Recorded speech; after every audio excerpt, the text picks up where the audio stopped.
Life can be pretty strange sometimes. Like this one day, I was at the park and I accidentally flung a scoop of chocolate ice cream right onto someone's pants. Let's just say, my name's Julie and clumsy moments seem to follow me everywhere. I was enjoying the sunny day with my favorite ice cream when I tripped, right near a bench where a guy was sitting, totally focused on his phone. "Oh no, I'm so sorry," I blurted out as the ice cream landed right on his leg. He looked up, more amused than upset, and then something unexpected happened. He laughed. "Guess I needed a little extra chocolate today," he joked. His easygoing reaction made me feel a bit less embarrassed. I quickly grabbed some napkins to clean up the mess. "I promise, I'm not usually an ice cream attacker," I said, trying to laugh it off. He waved his hand and smiled. "It's okay, sit down," he offered, motioning to the spot next to him.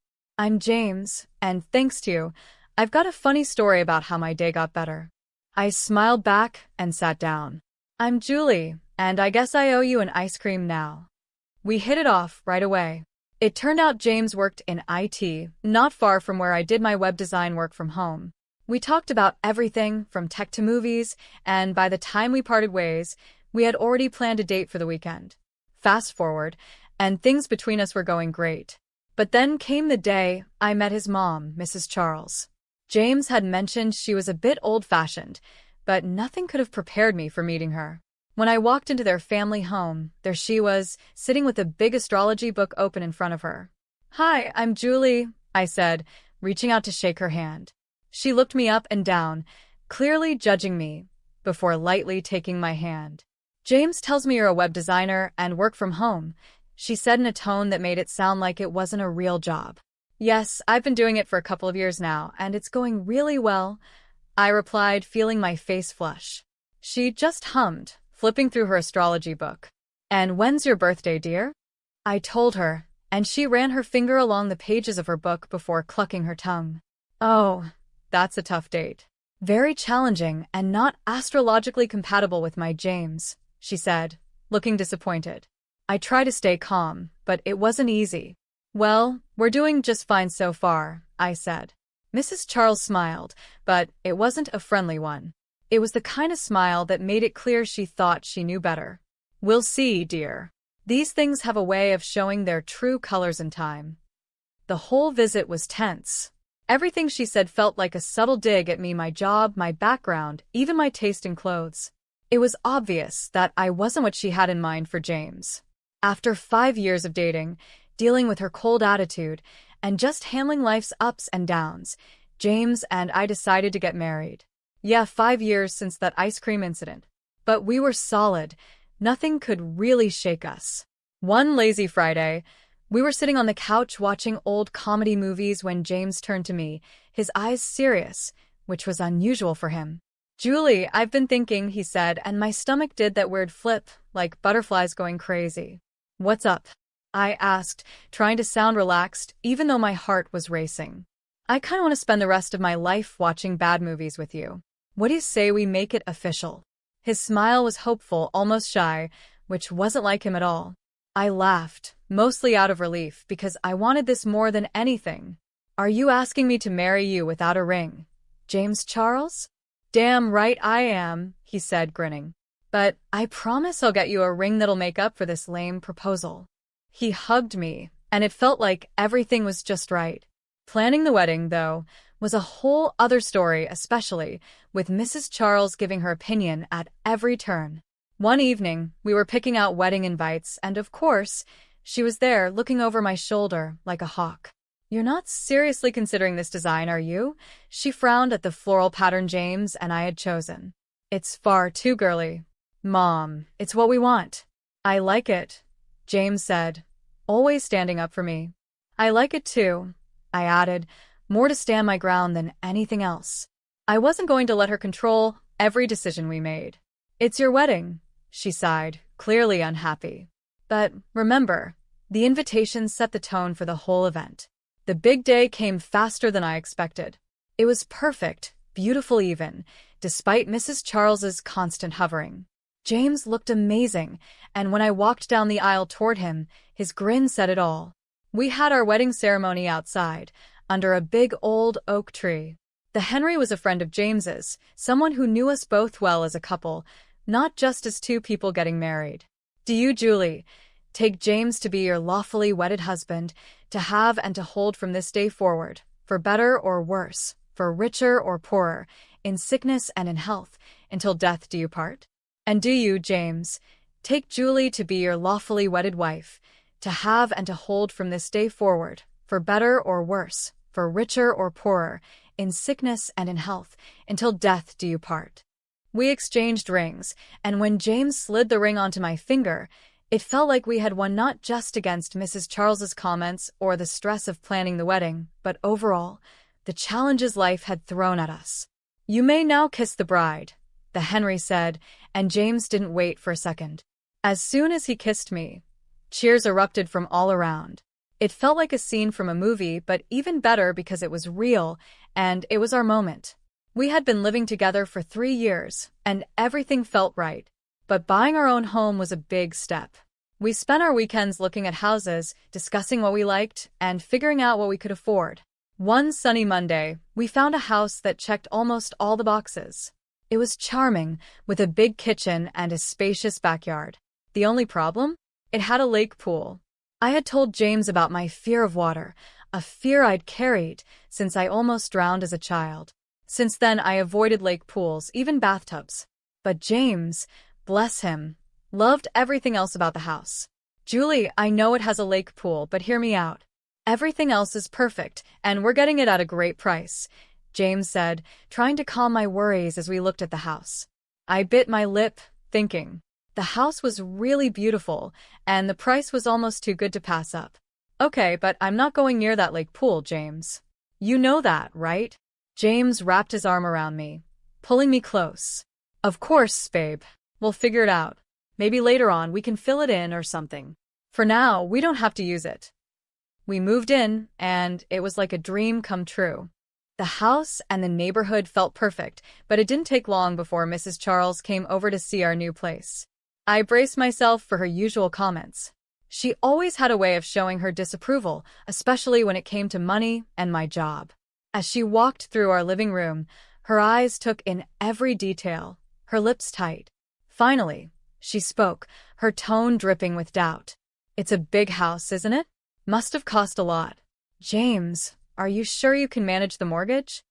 James, always the peacemaker, tried to ease the tension. Mom, we've got it under control. Julie and I both pitched in for the house. It's not just on me. I chimed in, tired of the assumption that I was relying on James. That's right, Mrs. Charles.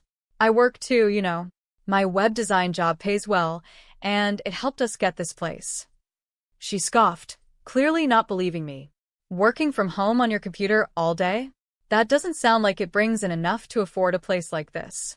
Seems more like a hobby than a real job. The rest of her visit passed in a blur of forced smiles and awkward topic changes. After she finally left, I let out a long breath I didn't realize I'd been holding.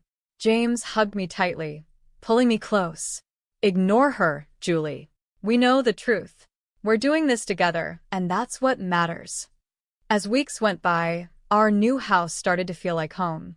I sat in my office, and it became my safe space. From there, I worked on web design projects that not only paid well, but also showed that I could contribute just as much to our life together. James took care of the yard and kept up with the lake pool, even though I never went near it. Then, one sunny afternoon, the incident happened. Mrs. Charles had decided to drop by, supposedly to bring some of James's old stuff from his childhood. But I knew she had more on her mind.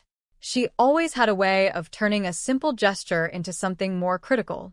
We were out in the backyard, making small talk, when her eyes landed on the lake pool. Julie, I never see you or James in that lake pool. Don't you ever swim? Her question caught me off guard. I took a deep breath, figuring honesty might stop the conversation from going further. Actually, I'm afraid of water. I had a bad experience as a kid, almost drowned. I haven't felt comfortable around lake pools or large bodies of water since. Her expression changed from curiosity to something different. I couldn't quite figure out what Mrs. Charles's expression meant. Was it disbelief? Disdain? Whatever it was, it didn't feel supportive. Well, That's just unusual, isn't it? A grown woman afraid of a little water, she scoffed, and I felt my face flush with embarrassment. I tried to laugh it off, but the conversation left me feeling uneasy. Later, I found out it wasn't just an awkward moment, it was the start of rumors. Mrs. Charles, in her usual way, had shared my fear of water with her friends and family, but she had twisted the story. By the time it made its way back to me, the story was that I was mentally unstable because of my phobia. A friend who'd heard the rumor asked me, "Julie, is it true what they're saying? That you're too scared to even look at your own lake pool?" I felt hurt and betrayed, so I talked to James about it. He was just as surprised. "She said that? That's it. I'm talking to her, this has to stop." James confronted his mother, and things exploded. He made it clear her behavior was out of line, but instead of backing down, Mrs. Charles got even worse. She started accusing me of manipulating James and trying to keep him away from her. One afternoon, she called me directly, her voice sharp and accusing. "You're just trying to keep me out of the house. What are you hiding, Julie? Meeting someone else while my son's at work?" Her words were like poison, meant to hurt me. I was stunned. "Mrs. Charles, that's ridiculous. I would never cheat on James, you know that." But she wouldn't listen. "Oh, I know your type. You think you're clever, but I know what's going on." I told James about the call, and he was just as shocked. "She said that? That's insane, Julie. You know it's not true, and I know it's not true," he said, trying to laugh it off. But I was shaken. The fact that his own mother would go so far to make me look bad was disturbing. James agreed, and we decided it was time to set some boundaries. After that, Mrs. Charles's visits became less frequent. And when she did come over, James made sure to be there so he could step in if needed. Things started to settle down, but a few weeks after the big blow-up with her, I began noticing small things that seemed off. Little things that wouldn't mean much to anyone else, but to me, they felt like signs. It started with the feeling of being watched. At first, I thought I was just imagining it. When I was at the grocery store, picking out vegetables, I'd get this strange feeling, like someone was staring at me. I'd turn around and sometimes catch a glimpse of someone looking away quickly. I told myself it was nothing, probably just other shoppers. But then it happened again, this time at the laundromat. I was folding clothes when that same feeling came over me. I glanced up and saw a man standing across the street, just staring straight at me. I blinked, and he was gone. "You're being paranoid, Julie," I muttered to myself as I shoved the clothes into my bag. But the real shock came one evening at home. James was working late, and I was in the living room catching up on some web design work. That feeling of being watched hit me again. I peeked out the window, and there he was, the same man from the laundromat. He was standing across the street, barely visible in the dim streetlight, but definitely there, definitely watching. I grabbed my phone and called James, my voice a bit shaky. "James, I think someone's been following me. I've seen him a few times now." James stayed calm, maybe too calm. "Julie, love, you're probably just tired. You've been working a lot lately. Maybe you should take a break." I tried to believe him, thinking maybe it was all in my head. I started doing yoga and tried meditation to calm down, but the uneasy feeling wouldn't leave. I just couldn't shake the sense that I was being watched. Then it happened again. I was leaving the grocery store, and there he was, standing in the parking lot. This time, I was ready. I quickly pulled out my phone and snapped a picture before he could walk away. Finally, I had proof this wasn't just my imagination. That evening, I showed the photo to James. I could tell he finally understood. "Okay, that's not normal," he admitted. Later that night, we were walking home from a nearby restaurant when James suddenly grabbed the arm of a man passing by. It was him, the man from the photo. "Why are you following my wife?" James's voice was tense, and he held the man's arm tightly. The guy looked cornered, his eyes darting around before he let out a sigh. "Look, I'm a private investigator. I was hired to watch her, that's all." James's face darkened. "Hired by who?" "Your mother," the investigator confessed, looking embarrassed. "She wanted proof of infidelity." James was furious. He pulled out his phone right there and called his mother. "Mom, what the hell? You hired someone to follow Julie? That's it. You're out of our lives until you can act like a decent human being." The conversation was heated, and by the time it was over, James was shaking with anger. On the way home, he apologized to me over and over. The next day, James went out and bought cameras for every corner of our property. No one's going to invade our privacy like that again, he promised as he installed them. After everything that had happened, James suggested we take a vacation to clear our heads. Let's just get away from all this drama, Julie. Just you and me, somewhere peaceful, he said one evening while we sat on the couch, exhausted, in a house that now felt too loud with all the tension. I didn't need any convincing. Yes, let's do it. I really need a break, James. We decided on a small cabin up in the mountains, away from everything and everyone. It was perfect. The air was fresh, the views were beautiful, and most importantly, it was just the two of us. No distractions, no interruptions. Up there, surrounded by nature's calm, I could feel all the stress melting away. We spent our days hiking and our evenings cuddled up by the fire. I could finally breathe again, laugh again, and just be myself without worrying about anything. When we returned home, I was glowing not just from the mountain sun, but from a newfound joy. I was pregnant. We found out a few weeks after we got back, and it filled us with happiness, though I also felt a bit anxious. I didn't want anyone to know yet, especially not Mrs. Charles. I was afraid the stress she could bring might harm our little miracle, something we had been waiting for so long. Working from home made it easy to keep the pregnancy a secret. I didn't go out much, and my belly stayed small, which the doctor said was a little unusual, but nothing to worry about. Every pregnancy is different, he assured us during one of my checkups. As I approached my 9th month, it became harder to keep my condition hidden.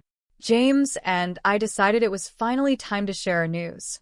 We planned a small celebration at our home, a baby shower of sorts, inviting all our relatives. Despite everything that had happened, I felt it was the right thing to invite Mrs. Charles. Taking a deep breath, I dialed her number, my heart racing. It rang 5 times before she answered. Hello. Hi, it's Julie, I said, trying to keep my voice steady. I wanted to share some news. James and I are expecting a baby. We're having a little get-together next week to celebrate, and we'd love for you to come. There was a long pause, long enough to make me worry I had made a mistake. Then her voice, surprisingly calm, said, I'll be there.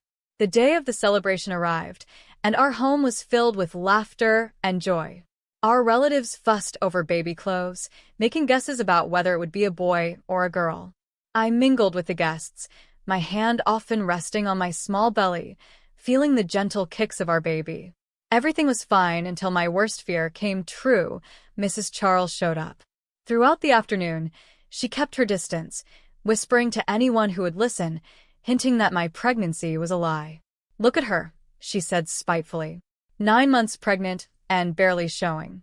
She's made this all up to trap my son and take his money. Thankfully, her words didn't have much effect. The guests chuckled and rolled their eyes, knowing her history of constant disapproval of me. They dismissed her accusations as just another one of her wild stories. But Mrs. Charles didn't stop. I'll prove it to all of you, she muttered angrily, stomping off, her face red with either anger or embarrassment, maybe both. Feeling a mix of frustration and determination to end this nonsense, I followed her out to the courtyard near the lake pool. Can we just talk? This isn't true, and you know it, I pleaded, keeping my voice steady even though I felt a storm of emotions inside. Her face twisted with anger. Save it. I know exactly what you're up to, she snapped, her tone ice-cold. As I turned away, desperate to convince her, I suddenly felt a hard shove from behind. I lost my balance and stumbled forward.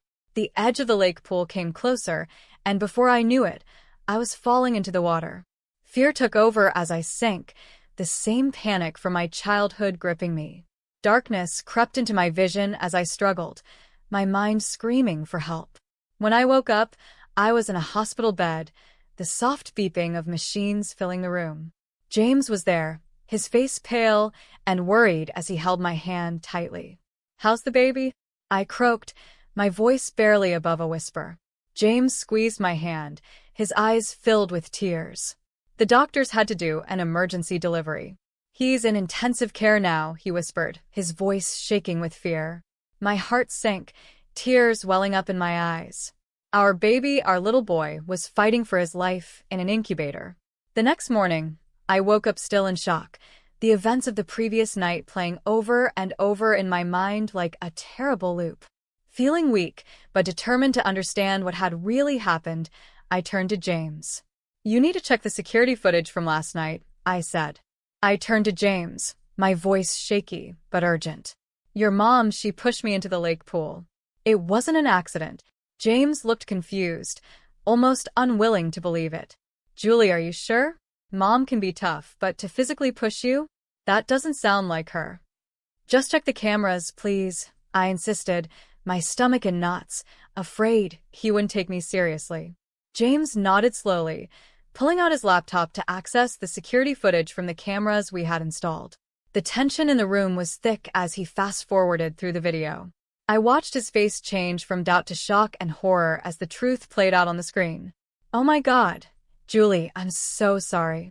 I can't believe she did this," he stammered, his face pale as he looked at me, the laptop forgotten beside him. He immediately called the police. The evidence was undeniable, leading to his mother's quick arrest. Mrs. Charles was charged, and the trial was set. Her defense was that it was all a joke, a way to prove I was faking my pregnancy. She claimed she thought my belly was fake and expected it to fall off when I hit the water, exposing my lie in front of everyone. But the video and witness testimonies told a different story.